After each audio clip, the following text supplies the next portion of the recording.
Are you scared to go to big public events after those bombings in Boston? We asked you for your response on that on the HLN TV Facebook page, and you overwhelmingly said no.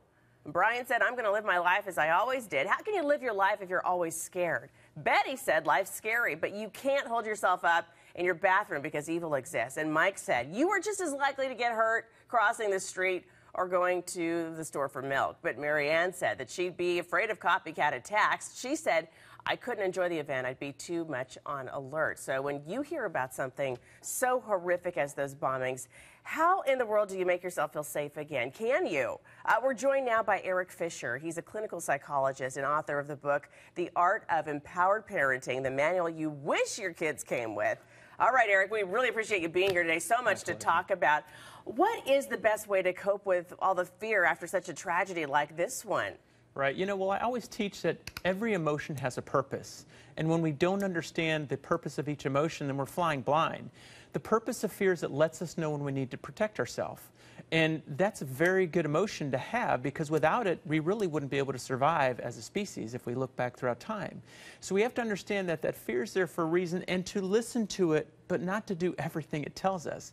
Because we also combine logic with that. You know, logic helps us to make sense of the world around us, but developmentally, fear comes before that, before we have any definition of the world to make sense of. So when we have situations happen that are beyond our scope, fear steps in and says, what are we going to do? What are we going to do? And it prompts us to, you know, for fight or flight. You know, so what are we going to do in those situations? So the best plan is to have a plan. Failing to plan is planning to fail, you know.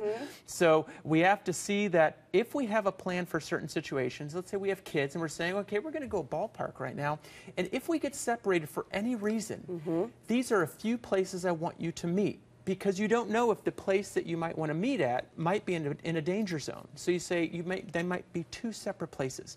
Make sure that they and you know phone numbers of neighbors, of relatives, of places. Make sure they know how to contact 911 or find a safe person, and or that you do. So you're saying go to those big events, go to the festivals, the concerts, the sporting events, right? But just be prepared and be aware, and make sure your kids are aware. Right. How about the kids in Boston? How are they affected by this? Because I know some of them, you know, they're holed up in their homes. They're seeing these huge guns pointed, you know, at their windows as officers are searching for this suspect. Right. What do parents tell their kids? Well, you know, what I say is that sometimes things happen in life that feel bad.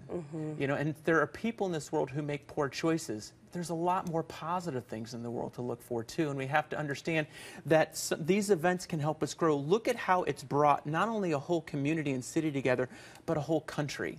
And we should come together to see the goodness in people, not focus on the negativity of a few people. And that's how we can really change how we look at these events.